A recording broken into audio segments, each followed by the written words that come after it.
And hopefully all you folks are doing it. You want to contribute to your field, leave a comment down below, because you'll be talking to over 300 other energy risk engineers now.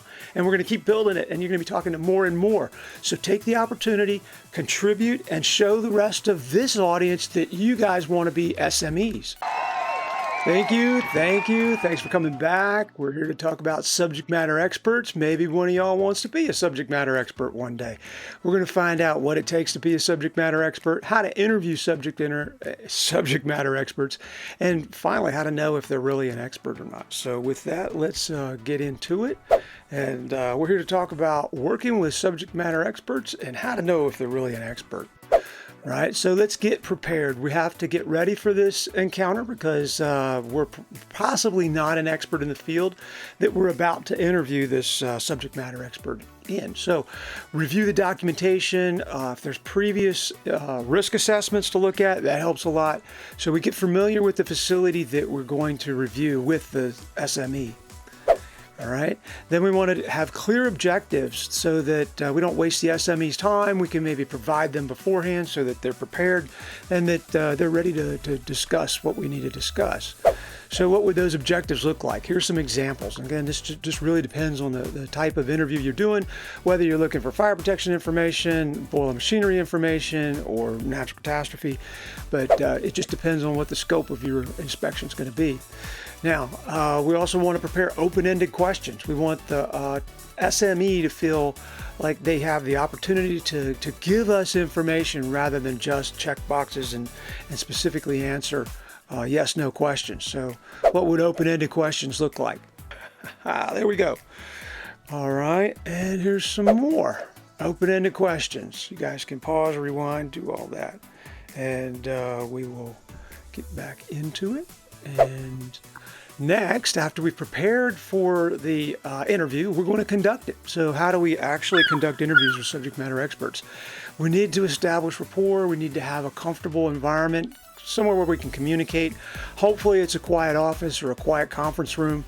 Hopefully it's not out in the plant while the equipment's operating. It can be very difficult to communicate. So we want a nice, comfortable environment for communication. Next, we want to ask targeted questions. So it's not just about letting the SME ramble on and speak about whatever they want to talk about. We want them to also focus on what we're trying to assess. So we need to have targeted questions.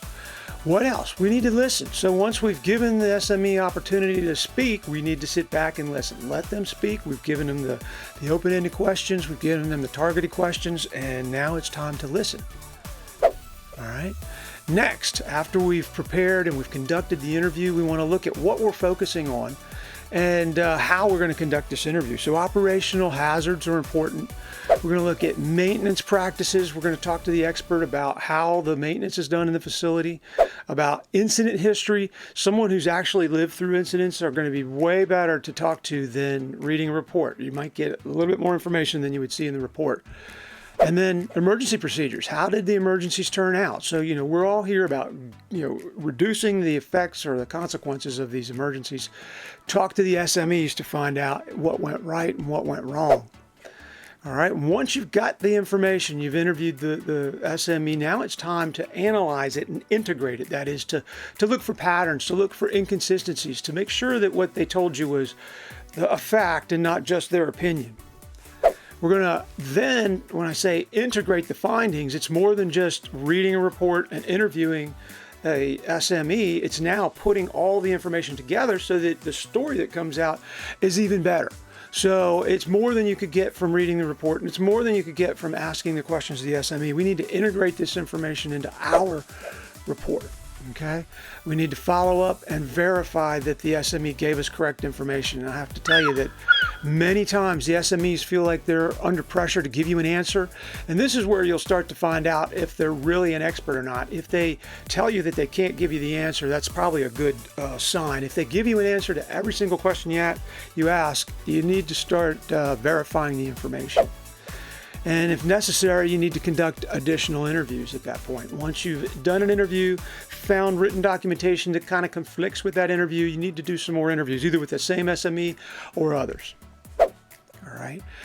Then we need to document the material, right? We have to basically summarize all the main points that we saw. If there's some insights that we can gain out of it, we want to kind of be careful about opinions, but we want to document our interview with the SME. Talk about the key points. Talk about any action items that came out of it. If the SME is going to go back and do anything, or if we need to go back and provide more information for them to understand the questions. But it's basically a time for everybody to go back and do what's necessary to finish the report. Here we go. Time for the bonus material. We're going to learn what makes an SME really the expert. So let's talk about, ask them a question. Ask them to explain a concept related to their expertise. And if they're a genuine expert, they'll be detailed, coherent, and nuanced.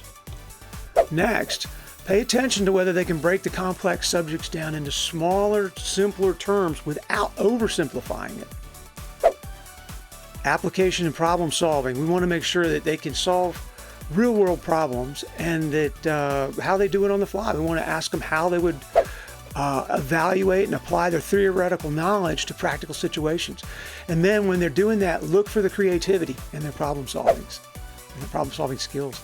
Historical context and trends. Again, like I said about the SME may have lived through some of the events, and you want to take advantage of that. The other thing is you'll start to notice that some SMEs generally have more time on their side, and that they've been exposed to more experiences. So that's not always the case. There's some very eager to learn youngsters that come in with tons of experience through others, that just like all you folks that are trying to get experience from me. I think it's awesome.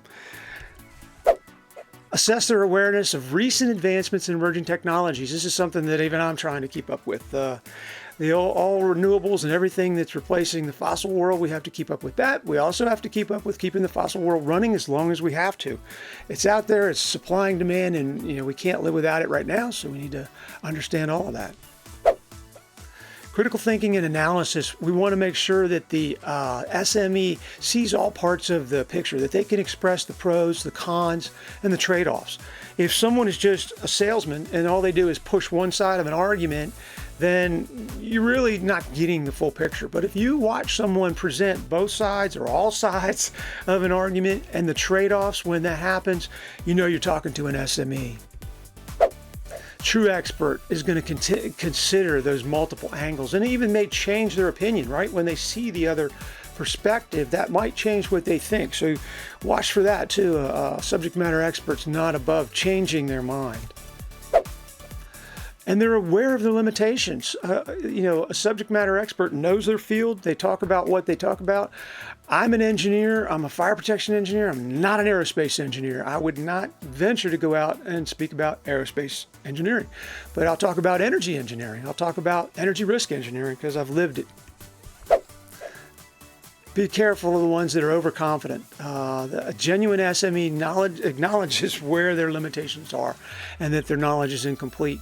And we see this a lot when engineers start to interact with financial groups, and there's a lack of communication, or sometimes a breakdown in communication, because the financial folks have their world, the engineering folks have their world, and it's a challenge to make these two worlds come together. But the engineers have to recognize that just because they don't understand the financial part of the conversation doesn't mean that the conversation is theirs and that they were right, and that they had to change the way the finance person was thinking. You both have to learn what the full outcome is, or the full best solution is, from finance and engineering. Cross-disciplinary. Okay, if you have a fire protection engineer and a mechanical engineer, they can get together on an electrical engineer. If that brain is working to connect all the different pieces, then you're really looking at an SME. They often see connections that are beyond just fire protection. If you have a fire protection engineer who only knows fire protection, that is not an SME. A fire protection engineer in a power plant who knows power generation and fire protection could be an SME. So let's look for those kind of SMEs for evaluations.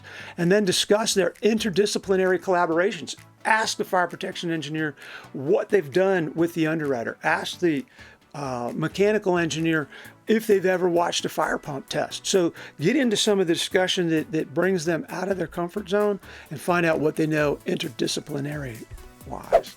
It's a tough word to say all at once.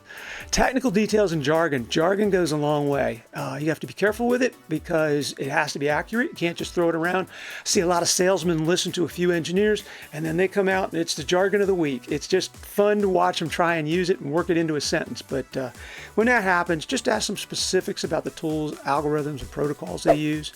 A real SME is going to be comfortable discussing the intricate details. You may get way more than you bargained for, and then you'll know that it's a real SME.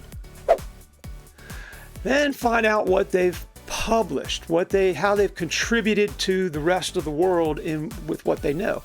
Subject matter experts are usually great at helping others find out things that they never would have even thought about the subject. Even if you go to a manual or a book about a subject, an SME is going to detect what it is that you want to know and help you figure that out rather than you reading 10 books to find it. Okay, and they actively contribute to their own field through publications, conferences, and patents. And hopefully all you folks are doing it. You want to contribute to your field, leave a comment down below because you'll be talking to over 300 other energy risk engineers now. And we're going to keep building it and you're going to be talking to more and more. So take the opportunity, contribute, and show the rest of this audience that you guys want to be SMEs. Teaching and communication skills, okay? An SME has to love to get out in front of people, has to love to convey complex subjects to people, and just see that spark in their eyes. When you see someone who gets it after you explain something, it's a tremendously rewarding experience. All right, ask them what they've done public speaking wise, what they've done mentorship wise, and then, anything that's used their expertise. Ask about their lifelong learning habits. Do they like books? Do they like movies? How do they absorb their material? Do they love YouTube? Genuine experts, they'll remain curious their entire lives and they'll always seek knowledge and they want to adapt to new information. So look for somebody who's eager to learn and wants to solve problems, because when you have a problem, that's who you want, is someone who loves to solve problems. With that, thanks for watching, thanks for subscribing, leave some comments, and we'll keep this going. Thanks very much.